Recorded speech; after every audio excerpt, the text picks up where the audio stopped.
MHS takes great pride in our athletics. One of many reasons is because of the star athletes that are built up through the athletic programs. Not all of our former star athletes can say they made it pro, but for Mike Neal, it's a different story. Well, I knew Michael really well when he was in school. He was an excellent football player, very quick, and quarterbacks feared him, so he was a lot of fun to watch. His junior year, Purdue played a game here on our field, and that's when kind of the coaches from Purdue discovered him and kind of looked at him and said, "Who's that?" You know, he's big and muscular and whatever, and they started talking to him, and he ended up going to Purdue. As a high school player, Mike, I mean, if you look at him now in a Packers uniform, you recognize him, but he's not the same kid. You know, I mean, when he was here, he was a tall, lanky, he was really strong and really quick, but he didn't have anywhere near the kind of mass that he has now. But we always knew that he was going to get big. I mean, if you look at the size of his dad and how powerful a man he is, we knew that Mike was going to fill in, and when he got to Purdue, that they were going to pack a lot of muscle on his frame, and he maintained his speed and, you know, of course, maintained his height, but now he's extremely powerful, very strong man. People always ask me if I'm actually a Packer fan or if I'm just a Mike Neal fan. I will tell you that I was a Packer fan first. When the Packers drafted Mike Neal, that was just a bonus for me. I've been very close to the Neal family, starting all the way back with his sister, Taryn, back in 2000, and it's just continued for all 5 children. Also very close with both of his parents, and grateful to them for sharing their kids and now their grandchildren with me. Michael and I have always had a special bond, able to talk about just about anything ever since he was here in high school, followed him through Purdue, and then, as I said, couldn't have been more excited when the Packers drafted him. Well, you know, Mike has, the thing about him is he's physically excellent. You know, he's very, very talented athlete, but he's also extremely coachable, always was extremely coachable, always was a team player, always was a student of the game, wanting to be better, wanting to improve his technique. And I think that's the thing that makes it possible to move on to the next level. There's a lot of talented athletes out there, but there's not all that many that are willing to have the kind of discipline and the commitment that it takes to move and play at the kind of level that he's at. Well, when I think of Michael playing here, and I don't want to get overly technical with the football stuff, but the thing I remember was when we played against Chesterton, and they ran an option offense, and they would run plays away from him, and he was chasing them down for no gain from behind. I mean, he's the only player that I've ever been involved with here in my coaching career that was just physically beyond what the other team's scheme could handle. They had no answer for him. Although some staff members have been a mentor for Mike Neal, others have been former teammates and current friends. Mike Neal has been a friend of mine since the 2nd grade. Blessed Sacrament together, so I know him personally. He's a good guy. He's so far having a great career as a Green Bay Packer. How does it feel to have a friend and former teammate in the NFL?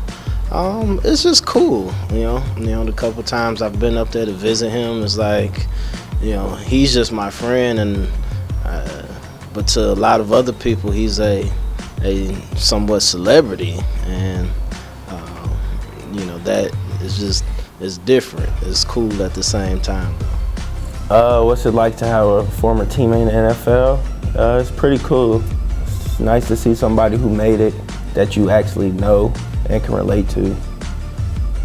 What's it like to have a former friend and teammate in the NFL? It's pretty cool, especially when I'm watching Packer games. I'm sitting around people and it's like, oh, I played with them in high school, and everybody is shocked to hear that they know someone that at least played with a former or current NFL player. I remember a story in the weight room. We were maxing out. He tried to throw up some heavy weight on bench, and it came back down his chest, and the coach had to yank it off of him before he got choked out. There's too many memories, and maybe some I can't mention here, but I think more than anything, Just in high school, me, him, and our buddy Josh, we would always be together and stuff, and just some of the things we would do, just running around the neighborhood. Just those are some of the funnest summers of my life. To many teachers, Mike has been a good friend and a great player. But for one particular student, his relationship is special.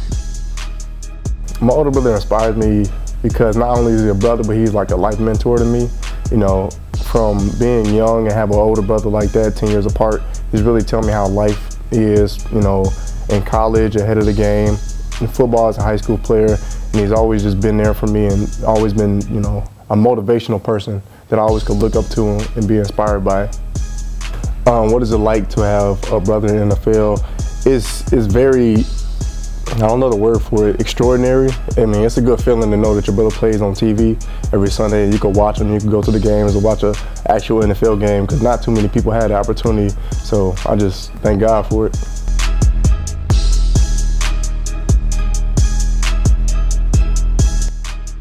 How do I feel about the retirement of Mike's jersey? I think it's really awesome that they're retiring his jersey, especially since I get to play with them and I've known him for a long time. So it's really cool that they're finally retiring his jersey. I think it's good. I think it's good for Merrillville. I think that, you know, he had a great career here and has gone on to represent Merrillville High School very well. It's long overdue. I feel like it should have been done.